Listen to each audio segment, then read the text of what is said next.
വാക്യങ്ങൾ. മോശയുടെ പിൻഗാമി. മോശ ഇസ്രായേൽ ജനത്തോട് തുടർന്ന് സംസാരിച്ചു. അവൻ പറഞ്ഞു, എനിക്കിപ്പോൾ 180 വയസ്സായി. നിങ്ങളെ നയിക്കാൻ എനിക്ക് ശക്തിയില്ലാതായി. നീ എന്റെ ജോർദാൻ കടക്കുകയില്ലെന്ന് കർത്താവ് എന്നോട് പറഞ്ഞിട്ടുണ്ട്. നിങ്ങളുടെ ദൈവമായ കർത്താവ് തന്നെ നിങ്ങൾക്ക് മുമ്പിൽ പോകും. അവിടെ നിങ്ങളുടെ മുമ്പിൽ നിന്ന് ഈ ജനതകളെ നശിപ്പിക്കും. നിങ്ങൾ അവരുടെ ദേശം കൈവശമാക്കുകയും ചെയ്യും. കർത്താവ് അരുളി ചെയ്തിട്ടുള്ളതും പോലെ ജോഷുവ നിങ്ങളെ നയിക്കും. കർത്താവ് അമോര്യർ രാജാക്കന്മാരായ സീഹോനെയും ഓഗിനെയും അവരുടെ ദേശത്തെയും നശിപ്പിച്ചതുപോലെ ഇവരെയും നശിപ്പിക്കും. കർത്താവ് അവരെ നിങ്ങൾക്ക് ഏൽപ്പിച്ചു തരുമ്പോൾ ഞാൻ നിങ്ങൾക്ക് നൽകിയിട്ടുള്ള കൽപ്പനകൾ അനുസരിച്ച് നിങ്ങൾ അവരോട് പ്രവർത്തിക്കണം. ശക്തരും ധീരരുമായിരിക്കും. ഭയപ്പെടേണ്ട, അവരെ പ്രതി പരിശ്രമിക്കുകയും വേണ്ട. എന്തെന്നാൽ നിങ്ങളുടെ ദൈവമായ കർത്താവ് ആണ് കൂടെ വരുന്നത്. അവിടെ നിന്ന് നിങ്ങളെ നിരാശപ്പെടുത്തുകയോ പരിചിതമാക്കുകയോ ഇല്ല. അനന്തരം മോശ ജോഷയെ വിളിച്ച് എല്ലാവരുടെയും മുൻപിൽ വെച്ച് അവനോട് പറഞ്ഞു, ശക്തനും ധീരനുമായിരിക്കുക. കർത്താവ് ജനത്തിന് നൽകുമെന്ന് ഇവരുടെ പിതാക്കന്മാരോട് ശബ്ദം ചെയ്തിട്ടുള്ള ദേശം കൈവശമാക്കാൻ നീ അവരെ നയിക്കണം. കർത്താവാണ് നിന്റെ മുമ്പിൽ പോകുന്നത്. അവിടെ നിന്ന് നിന്നോട് കൂടി ഉണ്ടായിരിക്കും. അവിടെ നിന്ന് നിന്നെ നാശനാക്കുകയോ പരിത്യജിക്കുകയോ ഇല്ല. ഭയപ്പെടുകയോ സംഭ്രമിക്കുകയോ വേണ്ട. നിയമപാരായണം.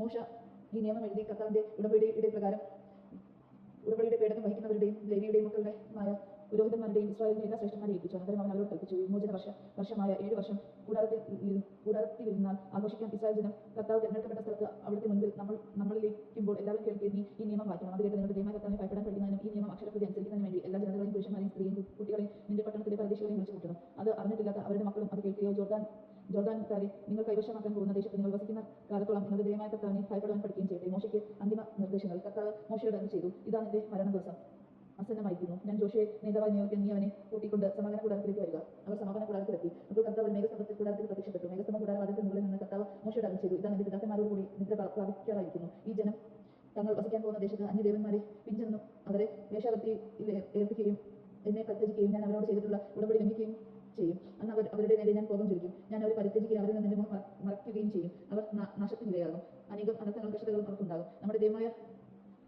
നമ്മുടെ ദൈവം നമ്മുടെ ഇടയിൽ ഇല്ലാത്തത് കൊണ്ടല്ല ഈ കഷ്ടപ്പാടുകൾ നമുക്ക് വന്നു ഭവിച്ചതെന്ന് ദിവസങ്ങൾ അവർ പറയും. അവർ അന്യദേവന്മാരെ പിഞ്ചെന്ന് ചെയ്ത തിന്മകൾ നിമിത്തം താൻ അന്ന് എന്റെ മുഖം മറച്ചു കളയും. ആകെ ഈ ഗാനം എഴുതിയ ഇടത്ത് ഇസ്രായേൽ ജനത്തെ പഠിപ്പിക്കുക. അവർക്കെതിരെ സാക്ഷ്യമായിരിക്കേണ്ടതിന് ഇത് അവരുടെ അതിർത്ത് നിക്ഷേപിക്കുക. അവരുടെ പിതാക്കന്മാർക്ക് നൽകാമെന്ന ശബ്ദം ചെയ്ത തേനും പാലും ഒഴുകുന്ന ഭൂമിയിൽ ഞാൻ അവരെ എത്തിക്കും. അവിടെ അവർ ഭക്ഷിച്ച് വൃദ്ധരായി തടിച്ചു കൊഴുക്കും. അപ്പോൾ അവർ അന്യദേവന്മാരുടെ നേരെ തിരിഞ്ഞ് അവരെ സേവിക്കും. എന്റെ ഉടമ്പടി ലംഘിച്ച് എന്നെ നിന്ദിക്കും. അനേക അനർത്ഥങ്ങളും കഷ്ടതകളും അവർക്ക് വന്ന് ഭവിക്കുമ്പോൾ ഈ ഗാനം അവർക്കെതിരെ സാക്ഷ്യമായി നൽകും. വിശ്രുതമാകാതെ അവരുടെ സന്തതികളുടെ നാവിൽ ഇത് നിലകൊള്ളട്ടെ. അവർക്ക് നൽകുമെന്ന് ശബ്ദം ചെയ്ത ദേശത്ത് ഞാൻ അവരെ എത്തിക്കുന്നതിന് മുൻപ് തന്നെ അവരുടെ കൂടെ കൊള്ളുന്ന വിചാരങ്ങൾ എനിക്കറിയാം. അന്ന് തന്നെ മോശ ഈ ഗാനം എഴുതി ഇസ്രായേൽ ജനത്തെ പഠിപ്പിച്ചു. കർത്താവിന് നൂനിന്റെ മകനായ ജോഷയെ അധികാരം ഏൽപ്പിച്ച് കൊണ്ട് പറഞ്ഞു, ശക്തനും ധീരനുമായിരിക്കെ ഞാൻ ഇസ്രായേൽ മക്കൾക്ക് നൽകുമെന്ന് ശബ്ദം ചെയ്തിരിക്കുന്ന നാട്ടിലേക്ക് നീ അവരെ നയിക്കും. ഞാൻ നിന്നോട് കൂടെ ഉണ്ടായിരിക്കും. മോശ ഈ നിയമങ്ങളെല്ലാം പുസ്തകത്തിൽ എഴുതി. അനന്തരം അവൻ കർത്താവിന്റെ ഉടമ്പടിയുടെ പേടകം വഹിച്ചിരുന്ന ലേവ്യരോട് കൽപ്പിച്ചു, ഈ നിയമ പുസ്തകം എടുത്ത് നിങ്ങളുടെ ദൈവമായ കർത്താവിന്റെ ഉടമ്പടിയുടെ പേടകത്തിൽ വെക്കുവിൻ. അവിടുന്ന് ഇത് നിങ്ങൾക്കെതിരെ ഒരു സാക്ഷ്യമായി ഇരിക്കട്ടെ. നിങ്ങളുടെ ധിക്കാരവും ദുശാഠ്യവും എനിക്കറിയാം. ഇതാ ഞാൻ നിങ്ങളോട് കൂടി ജീവിച്ചിരിക്കുമ്പോൾ തന്നെ ഞാൻ ദൈവത്തെ എതിർത്തിരിക്കുന്നു. എന്റെ മരണത്തിന് ശേഷം എത്ര അധികമായി നിങ്ങൾ അവിടുത്തെ എതിർക്കും. നിങ്ങളുടെ ഗോത്രത്തിലെ എല്ലാ ശ്രേഷ്ഠന്മാരെയും അധികാരികളെയും എന്റെ അടുത്ത് വിളിച്ചു കൂട്ടുവിൻ. ആകാശത്തെയും ഭൂമിയും അവർക്ക് എതിരെ സാക്ഷിയും നിർത്തിക്കൊണ്ട് ഈ വാക്കുകൾ അവർ കേൾക്കാൻ ഞാൻ പ്രഖ്യാപിക്കട്ടെ. എന്തുകൊണ്ടെന്നാൽ എന്റെ മരണത്തിന് ശേഷം നിങ്ങൾ തീർത്തും ദുഷിച്ചു പോകുമെന്ന് ഞാൻ കൽപ്പിച്ചിരിക്കുന്ന മാർഗ്ഗത്തിൽ നിന്ന് വ്യതിചലിക്കുമെന്ന് എനിക്കറിയാം. കർത്താവിന് മുൻപിൽ തിന്മ പ്രവർത്തിക്കുകയും നിങ്ങളുടെ കരവേലകളാൽ അവിടുത്തെ പ്രകോപിക്കുകയും ചെയ്യുന്നത് കൊണ്ട് വരാനിരിക്കുന്ന നാളുകളിൽ നിങ്ങൾക്ക് അനർത്ഥം ഉണ്ടാകും. അനന്തരം മോശ ഇസ്രായേൽ സമൂഹത്തോട് മുഴുവൻ ഈ ഗാനം അവസാനം വരെ ചൊല്ലി